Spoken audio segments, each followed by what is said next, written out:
Hello class, my name is Krishna Kansada and I will be doing my presentation on climate change and the future of our planet. What is climate change?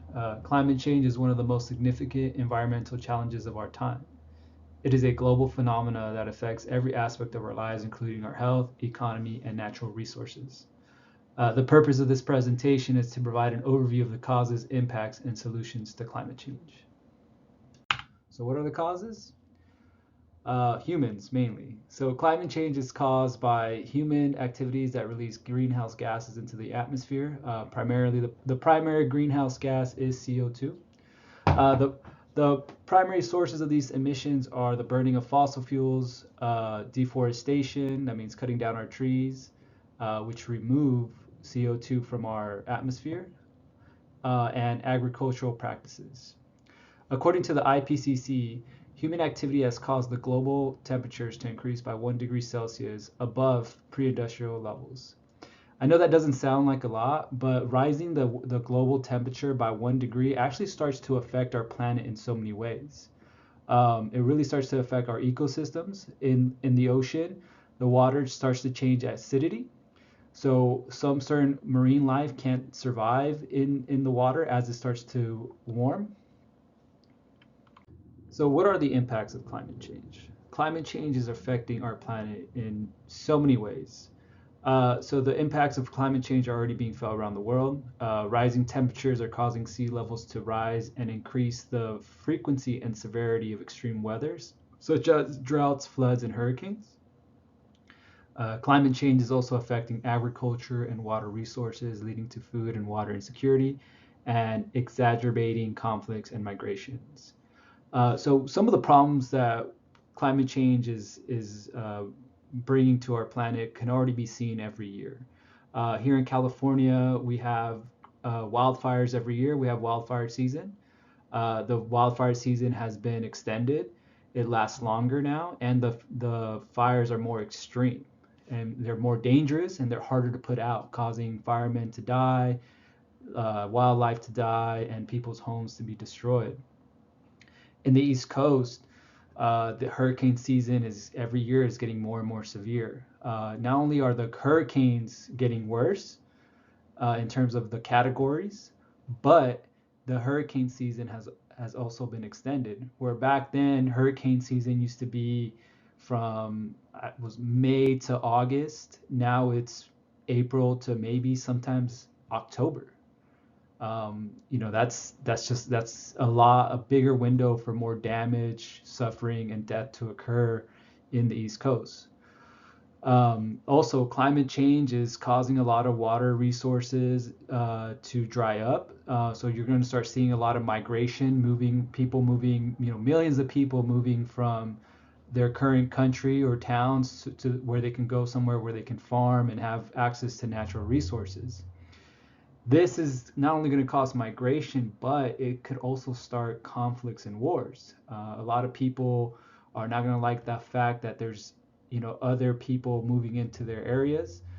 There's going to be a lot of global policy changes. We might see some wars.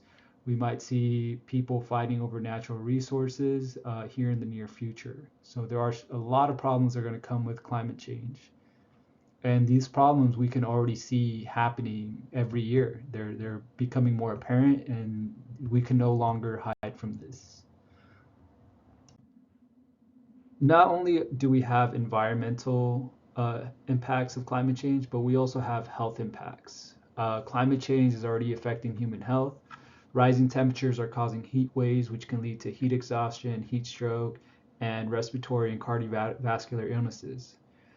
Climate change is also the leading of the spread of diseases such as fever, malaria, Lyme disease, as well as foodborne illnesses due to contamination of food and water. So a lot of this has to do as the temperature rises, bacteria are thriving.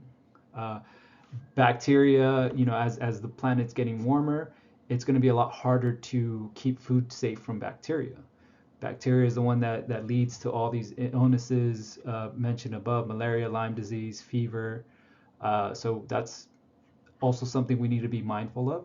Also, too, people are going to be caught in extreme temperatures. which could lead to heat strokes and heat exhaustion. That's also things that we have to be mindful of as we get deeper into this problem. We have to make sure that people have the necessary information for them to be able to uh, sustain themselves in this new environment. So I know this sounds very gloomy, but there are solutions to this problem. So the West has been pushing to move away from fossil fuels and look more towards renewable energy. So currently, most of our energy comes from the burning of fossil fuels, which emits CO2. Companies like Tesla have been really pushing the electric car. We're starting to see more auto manufacturers have an electric vehicle lineup, which is really good. Also, we need to start moving away from a meat-based diet to more plant-based. So a lot of deforestation right now that's happening in the world is because they need to remove forests to create farmland. I think as humans, as we move away from eating as much meat or just in general eating as much food, we can start saving some of our forests from being deforested.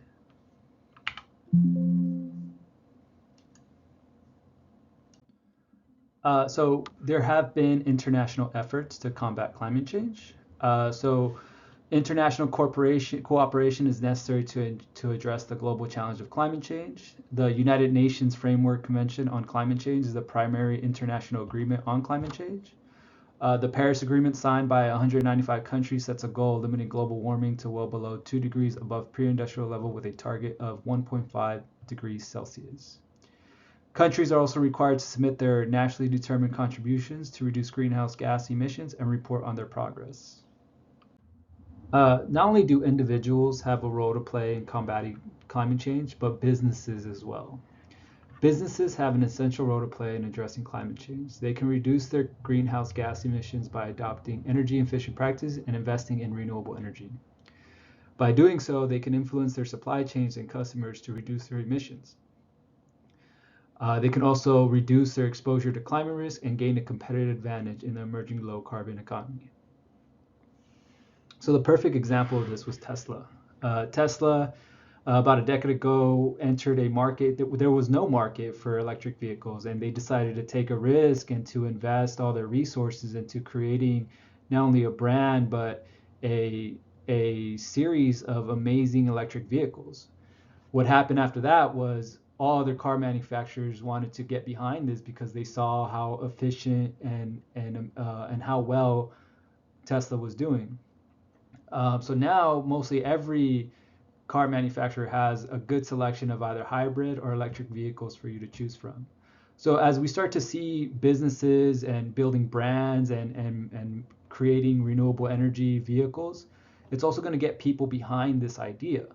And people are going to want to invest into renewable energies. They're going to see it as cool as being part of kind of like a trend, but a positive trend. And then, of course, there's individual responsibility. So individuals can take actions to reduce their footprint and support efforts to address climate change. This includes reducing energy, using a plant-based diet, using public transportation, and advocating for climate policies at the local, state, and national levels. By making it their daily lives, individuals can demonstrate their commitment to a sustainable future and encourage others to do the same. So again, it comes back to the individual. We as individuals have to every day we make decisions, and I think we need to be making decisions, being mindful of how we're affecting the environment. 10, 15 years ago, people weren't even concerned about climate change, but in 2023, we're definitely starting to see the climate changing. For example, here in California, Southern California, about 2 weeks ago, we got snow. There's somebody I know who lives in Orange County, and it literally snowed in Orange County. That has never happened in the 30 years of my life living in California. So I think when people start seeing that, and when they start going outside and they start seeing, hey, there's snow where there never used to be snow, I think it's going to help us be more mindful of the decisions we make every day. And I think it's just going to get people on this one giant mindset to make the planet better for our future generations. Well, that concludes my presentation. Hopefully this presentation was informative and not only gave you information about what's the current state of our planet, but it also made you feel a little better that to know that we are working towards solutions. Thank you guys so much.